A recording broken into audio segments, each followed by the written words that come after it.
السلام علیکم ورحمۃ اللہ وبرکاتہ۔ عزیز ساتھیوں، میرا نام محمد فیض ہے اور اسی شروعات کے ساتھ ہم اپنے ایمان کو تازہ کرتے ہیں۔ اللہم صلی علی محمد وعلی آل محمد کما صلیت علی ابراہیم وعلی آل ابراہیم انک حمید مجید۔ اللہم بارک علی محمد وعلی آل محمد کما بارکت علی ابراہیم وعلی آل ابراہیم انک حمید مجید۔ میرے محترم بزرگوں، عزیزوں، دوستوں، اس زمانے میں مسلمان دنیا کی چیزوں کو اور دنیا کی دولت کو نعمت سمجھ کر استعمال بھی کر رہا ہے اور اس کے حاصل کرنے کی کوشش بھی کر رہا ہے، لیکن اس مسلمان کو یہ نہیں معلوم کہ سب سے بڑی نعمت اور سب سے بڑی دولت جو اس زمانے میں مسلمان کو صحابہ کے بعد ملی ہے، کسی مخلوق کو نہیں ملی، کسی انسان کو نہیں ملی۔ وہ کیا نعمت اور کیا دولت ہے کہ وہ ایمان ہے۔ ہمارا جیسا ایمان ہوگا ہمارے ویسے اعمال ہوں گے۔ اس زمانے میں مسلمان نماز جانتا ہے لیکن نماز کے لیے نہیں آتا، حج کرنا جانتا ہے لیکن مال ہوتے ہوئے حج نہیں کرتا، زکوٰۃ دینا جانتا ہے لیکن مال ہوتے ہوئے زکوٰۃ نہیں دیتا، اور روزہ رکھنا جانتا ہے لیکن گرمی دیکھ کے روزہ نہیں رکھتا۔ ایسے ایمان کا کیا فائدہ؟ اور وہ بڑی شان سے کہتا ہے کہ ہم ایمان والے ہیں۔ عزیز ساتھیوں، یہ تو فکر کرنے کی بات ہے کہ جو ایمان ہمیں مسجد کے دروازے تک نہیں لا رہا، وہ ایمان ہمیں جنت کے دروازے تک کیسے لے کے جا سکتا ہے؟ کیسے لے کے جا سکتا ہے؟ اور تمام محمد عربی، تمام نبیوں کے سردار حضور صلی اللہ علیہ وسلم نے خود اپنے صحابہ سے فرمایا ہے کہ سب سے افضل ایمان وہ میرے بعد آنے والے لوگوں کا ہے۔ جی ہاں، یہ فرمایا حضور صلی اللہ علیہ وسلم نے اپنے صحابہ سے پوچھا کہ یہ بتلاؤ سب سے افضل ایمان کس کا ہے؟ سب سے افضل ایمان کس کا ہے؟ صحابہ نے عرض کیا، یا رسول اللہ، سب سے افضل ایمان تو ملائکہ کا ہو سکتا ہے۔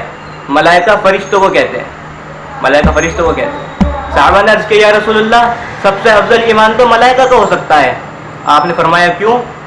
ملائکہ یعنی فرشتوں کا ایسا ایمان ہونا کیا کمال ہے؟ وہ اللہ کو دیکھ رہے ہیں، اللہ کی آواز کو سن رہے ہیں، کوئی سجدے میں ہے، کوئی ہوا میں ہے، کوئی آسمان میں سجدے میں ہے، کوئی آسمان میں رکوع میں ہے۔ وہ تو پہلے سے اللہ کو جانتے ہیں اور اللہ کی بات کو سنتے ہیں، ان کا ایسا ایمان ہونا کیا کمال ہے؟ تو صحابہ نے سوچ کر عرض کیا، یا رسول اللہ، پھر تو سب سے افضل ایمان انبیاء علیہ السلام کو ہو سکتا ہے۔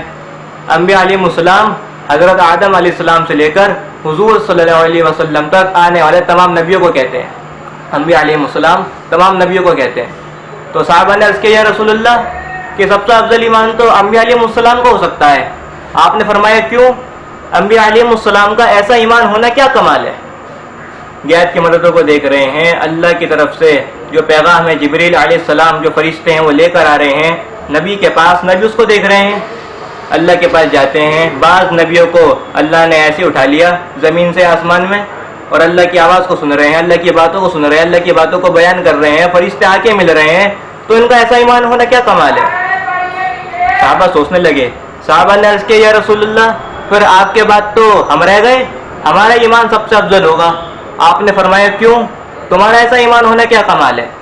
غیب کی مددوں کو تم دیکھ رہے ہو، فرشتوں کو کی مددوں کو تم دیکھ رہے ہو، فرشتوں کو آتے ہوئے تم دیکھ رہے ہو، اور میں تمہارے درمیان میں ہوں۔ آپ نے فرمایا کہ میں تمہارے درمیان میں ہوں، تم مجھے دیکھ رہے ہو، میں تمہیں دیکھ رہا ہوں، میری بات کو تم سن رہے ہو، غیب کی مددیں تمہارے ساتھ میں ہو رہی ہیں، تمہارا ایسا ایمان ہونا کیا کمال ہے؟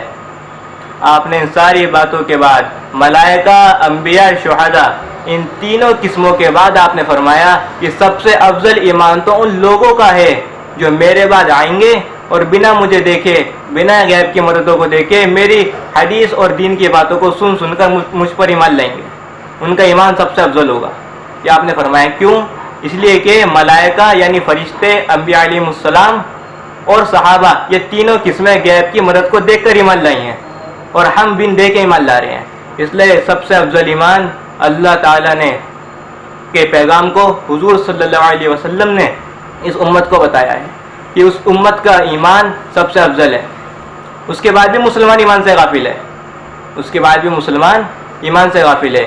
یہ وجہ صرف یہ ہے کہ دل کے اندر ایمان کمزور ہے، جس کی وجہ سے نماز کے لیے نہیں آتا۔ دل کے اندر ایمان کمزور ہے جس کی وجہ سے اللہ کے راستے میں نہیں نکلتا، جس کی وجہ سے ایمان کمزور ہے کہ 24 گھنٹے اس کے دل کے اندر کون سی چیز ہے، کیا رہتا ہے اس کے دل کے اندر، ایمان رہتا ہے یا دنیا کی چیزیں رہتی ہیں؟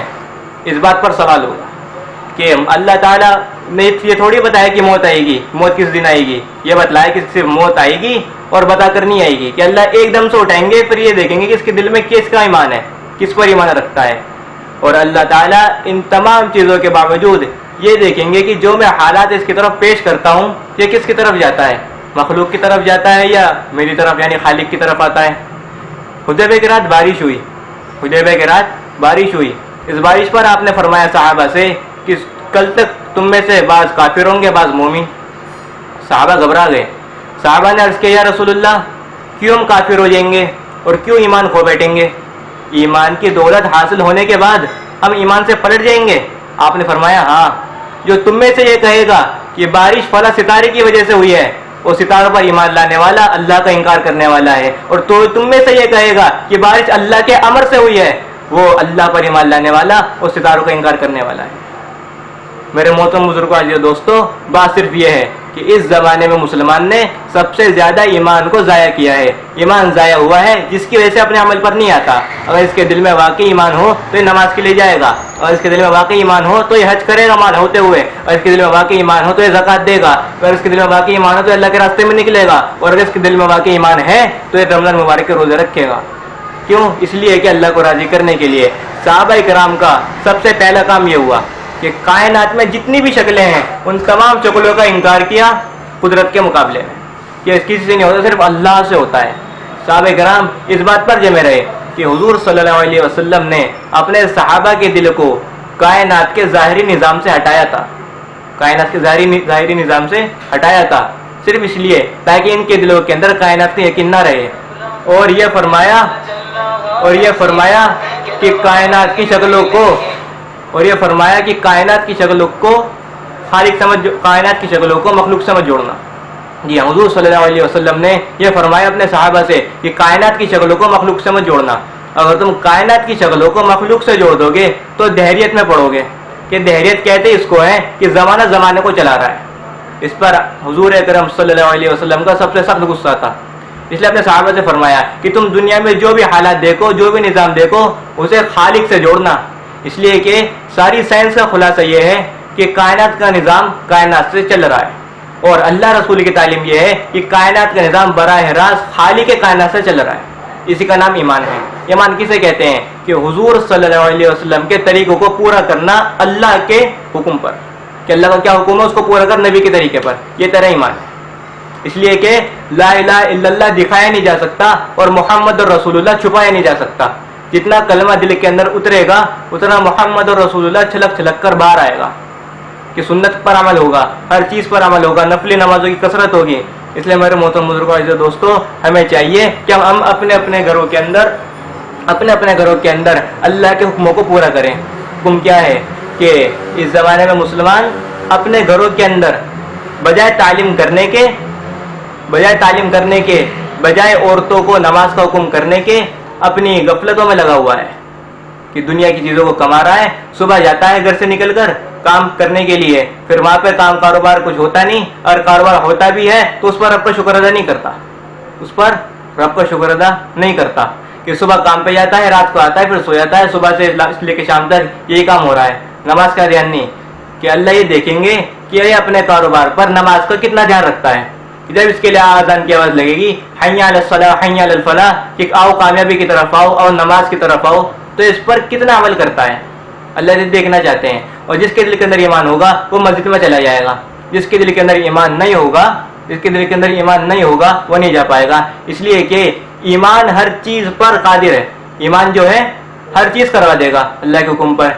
آپ خود دیکھیں، ایک آدمی جمعے کی نماز کے لیے پہلی بار گیا، سب سے جلدی گیا، ایک آدمی جمعے کی نماز کے لیے سب سے جلدی جاتا ہے، لیکن اس کے دل کے اندر پہلی صف کی قدر نہیں ہے، کہ فرمایا جو جمعے کی نماز کے لیے سب سے پہلے آتا ہے اور پہلی صف میں نماز پڑھتا ہے اس کو اونٹ صدقہ کرنے کا ثواب ملتا ہے۔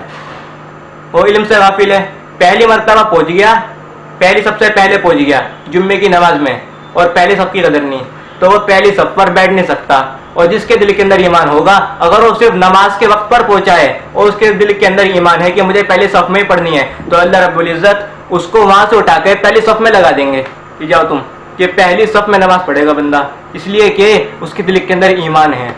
سب سے بڑی غفلت ہمارے دلوں کے اندر یہ پیدا ہوئی ہے کہ ہم نے اس زمانے میں مسلمان نے سب سے زیادہ جو ضائع کیا ہے وہ ایمان کو ہی ضائع کیا ہے. یاد رکھیو, جیسا ایمان ہوگا ویسے اعمال ہوں گے. اگر دل کے اندر ایمان نہیں ہوگا تو یہ کبھی بھی اللہ کے حکموں پر چل نہیں سکتا. اور صحیح حدیث ہے کہ جو بندہ نماز نہ پڑھے اس کا اسلام میں کوئی حصہ نہیں ہے, اس کے اسلام میں کوئی حصہ نہیں ہے. میں جو بات کر رہا ہوں یہ دو چیزوں پر کر رہا ہوں, ایمان پر اور نماز پر. ایمان پر اور نماز پر, کہ جیسا ایمان ہوگا اس کی نماز ویسی ہوگی. تو میرے محترم بزرگ, اس زمانے میں مسلمان کو سب سے زیادہ اپنے ایمان کو بنانے کی ضرورت ہے. اگر ایمان نہیں بنے گا تو یہ عمل پر نہیں آ سکتا. تو میرے محترم بزرگ, عزیز و دوستو, اسی کے ساتھ میں اپنی بات اب ختم کرتا ہوں. اور جو آپ کو نیچے جو ہے سبسکرائب کا آپشن مل جائے گا, وہاں پہ بھی سبسکرائب کر دیجیے تاکہ آنے والی جتنی بھی دین کی باتیں ہیں, جتنی بھی غیب کی مددیں ہیں وہ میں آپ تک پہنچا سکوں. السلام علیکم ورحمۃ اللہ وبرکاتہ.